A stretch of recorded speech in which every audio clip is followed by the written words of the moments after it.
নমস্কার বন্ধুরা, আমার ইউটিউবের নতুন চ্যানেল এমকে মর্নিং লাইটে আপনাদের সকলকে স্বাগত জানাই। আশা করছি আপনারা সকলে খুব ভালো আছেন। আর আমিও আপনাদের ভালোবাসা ও আশীর্বাদে মোটামুটি বেশ ভালোই আছি। আর এখন ঘড়িতে বাজে সকাল 7টা।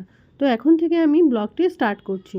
আর আজকে আমাদের বাজার থেকে এনেছিলেন পালং শাক, পেঁয়াজকালি, আর এনেছে ফুলকপি আর কয়েকটা আলু। তারপরে আমি চলে আসলাম ঘরে। তো ঘরে এসে আগে সবার প্রথমে যে কাজটা করলাম সেটা হলো ঘরে বিছানাটা তুলে নিলাম সবার প্রথমে। তারপরে ঘরটা ঝাড় দিয়ে নিচ্ছি, আর কি বেডরুমটা ক্লিন করে নিচ্ছি ভালো করে। আর আমার ঘরগুলো তো খুবই ছোট ছোট, তো জিনিসপত্র এদিকে ওদিকে ঠাসা গোজা থাকে। তো সেই ক্ষেত্রে ঝাড় দিতেও না একটু সময় বেশি লাগে না ঠিকই, কিন্তু ওই যে তুলে তুলে সমস্ত কিছু সরিয়ে সরিয়ে একটু ঝাড় দিতে গেলে তখন একটু অসুবিধা হয়, মানে ঝাঁটাটা এখানে বাঁধে ওখানে বাঁধে। আর এখন কিন্তু আমি ঝাড় দিতে চলে এসেছি আমাদের কিচেনে, রান্নাঘরটাতে। আর এই রান্নাঘরের এই পেছন দিকের এই সিঁড়িটা আছে, আর এই কলপাটটাও একসাথে আমি ঝাড়টা দিয়ে রাখি, যেহেতু ওদিকে সকালবেলা মানে বিভিন্ন রকম পোকা টোকা আসে না, নোংরা করে রেখে দেয়, পটি করে থাকে। আর কেউ মানে তেলা পোকা, ইঁদুর তো সব কিছুই আমাদের বাড়িতে খুব বেশি পরিমাণে আছে।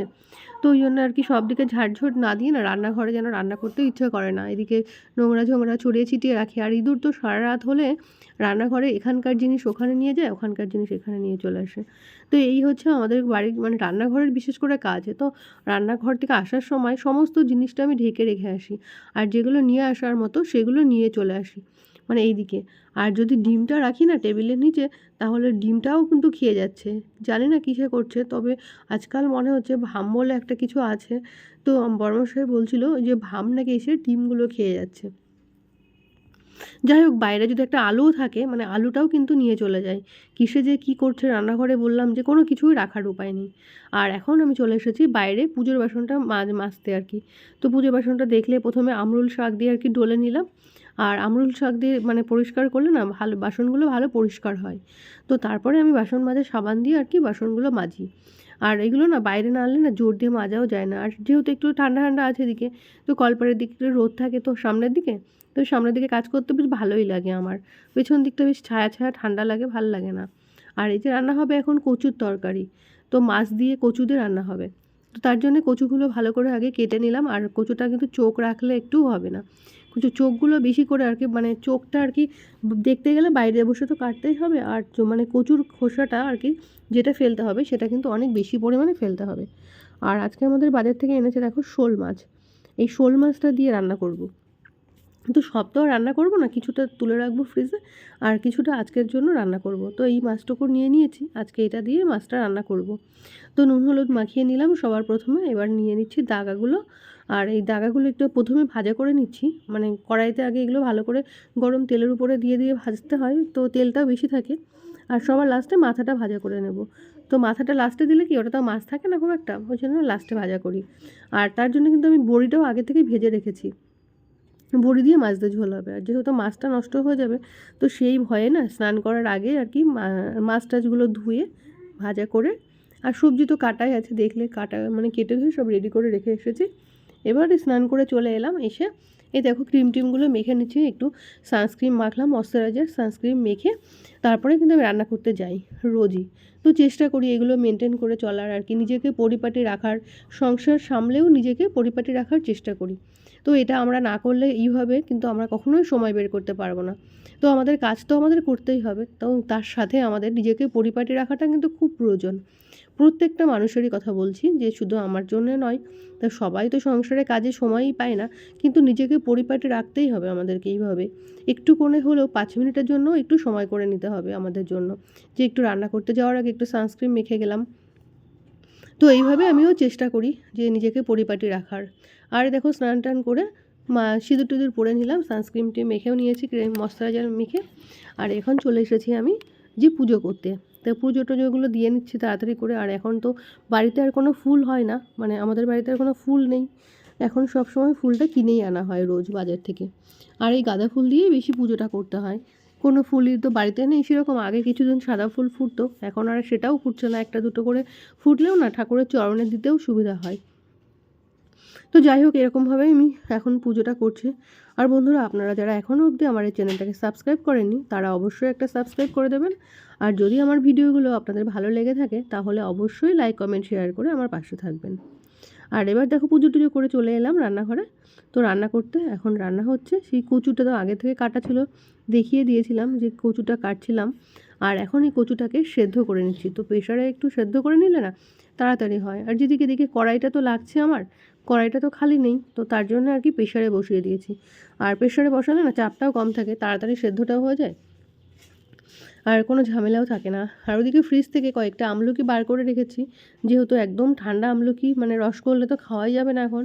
তো কিছুক্ষণ না আমি ওটা জলে চুবিয়ে রেখেছিলাম বাটির মধ্যে করে। তো ওখান থেকে তুলে এখন অনেকটা নর্মাল হয়ে গেছে, স্বাভাবিক। তো তারপরে আমি এখানে রেখেছি। আর এদিকে কচুর তরকারিতে দেওয়ার জন্য একটু মশলা করে নিচ্ছি। আর এখানে করে নিচ্ছি একটু জিরে, একটুখানি আদা আর একটু ধনে। তো এইগুলো একসাথে একটু বেটে নিচ্ছি। আর এদিকে কচুটা হচ্ছে, সেদ্ধ করা তো হয়ে গেছে, কচুটা একটু তেল দিয়ে ভাজা করে নিচ্ছিলাম। আর দেখো কচুটা একটু সেদ্ধ না করে নিলে না গাল ধরারও একটা ভয় থেকে যায়। আর ওদিকে মশলাটা কিন্তু আমি চামচের উপরে রেখেছিলাম, আর এদিকে মশলা কষছিলাম বলে চামচ দিয়ে আর কি রেখেছিলাম। আর তার পাশে প্রেশার কুকারে আমি গরম জলটাও বসিয়ে দিয়েছি। আর কচুতে একটু গরম জল দিলে বেশ ভালোই হয়। সাথে দিয়ে দিয়েছি বড়ি, আগে থেকে ভেজে রাখা বড়ি, পরিমাণ মতো হলুদ, স্বাদ মতো নুন দিয়ে আমি কিছুক্ষণ ঢাকা দিয়ে রাখবো।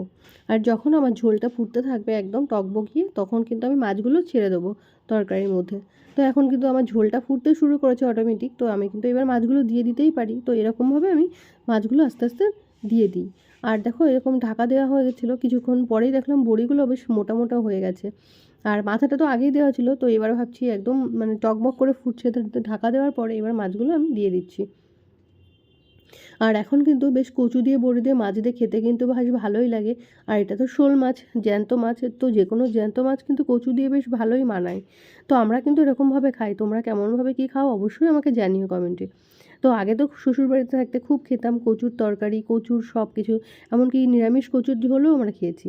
তো এখন আর সেরকমভাবে খুব একটা খাওয়া হয় না, কারণ হচ্ছে আমাদের বাড়িতে তো আর কচু নেই, কিনে আনতে হয়। এবার বরমশাই আর কি কেনা কচু খুব একটা খেতে পছন্দ করে না, বলে যে কোথার থেকে তুলে দিয়েছে আর কি, গাল গাল ধরবে কিনা সেই ভেবে আর কি, সেই ভয়ে।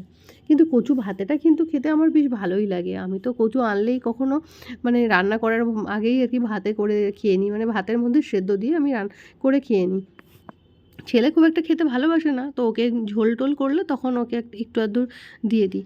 আর এই গাঁদা ফুলগুলো না লাগানো হয়েছিল, কিন্তু সেরকমভাবে ফুলই হচ্ছে না বাড়িতে, ওই একটা দুটো করে ফুটছে। আর এগুলো তো এখনও ফুল ধরেইনি, যেমন এই গাছটাতে একদমই ধরেনি।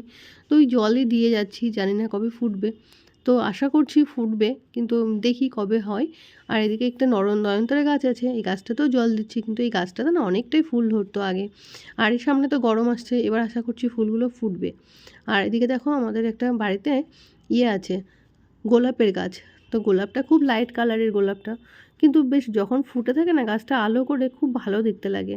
আমার তো বেশ ভালো লাগে গোলাপগুলো, কিন্তু কি হয় গোলাপের পাপড়িগুলো সব যখন ঝরে যায় না, খুব খারাপ লাগে। আর সোনাই বাড়ি থাকলে একটু আধটু পাপড়িগুলো হয়তো নষ্ট করে ঠিকই, কিন্তু এমনিতেই তো পাপড়িগুলো ঝরে যেত। আর এই দেখো এই ফুলগুলো কি সুন্দর ফুটছে, জল দেওয়াটা মনে হচ্ছে আমার সার্থক হচ্ছে। জানি না মানে সব কটা গাছে কবে থেকে ফুল ফুটবে। তো এইগুলো দেখে কিন্তু মনটা আমার একদম ভরে যাচ্ছে, খুব ভালো লাগছিল। আর এই যে দেখো গোলাপের গাছটা, পাশে আছে একটা সাদা ফুলেরও গাছ। আর গোলাপের গাছটা কিন্তু খুব বড়ও হয়ে গেছে, এবার ছড়িয়ে ছিটিয়ে ফুলগুলো ফুটেছে। তো সেই জন্য আপনাদেরকে ভালোভাবে দেখাতেও পারছি না, এদিকে একটা ওদিকে একটা এরকমভাবে গেছে। আর আজকে রাত্রেবেলা রান্নাবান্না হচ্ছিলো আমাদের ঘুগনি। আর এই ঘুগনিটা কিন্তু আমার ছেলে ভীষণ পছন্দ করে, স্পেশালি ওর জন্যই, মানে ওর আবদারেই আমি ঘুগনিটা আজকে বানিয়েছি। যেহেতু বাচ্চারা খেতে চাইলে তো করতেই হয়, তাই না? আর অনেক দিন ধরেই শুধু বলে মা একটু ঘুগনি করো না, ঘুগনি করো না, তো ওই জন্য আগে ঘুগনিটা করেছি। আর সাথে করে নিয়েছি রুটি। তো আজকের আমাদের এটুকুই রান্নাবান্না হয়েছে। আর আপনারা কারা কী রান্না করেছেন অবশ্যই জানাবেন কমেন্টে। আর আমার আজকের ভিডিওটা আপনাদের কেমন লেগেছে অবশ্যই কমেন্টে জানাবেন। ততক্ষণ আপনারা সবাই খুব ভালো থাকবেন, সুস্থ থাকবেন, সাবধানে থাকবেন। আজকের মতো বিদায় নিচ্ছি, টাটা। আবার দেখা হচ্ছে আমাদের নেক্সট ভিডিওতে।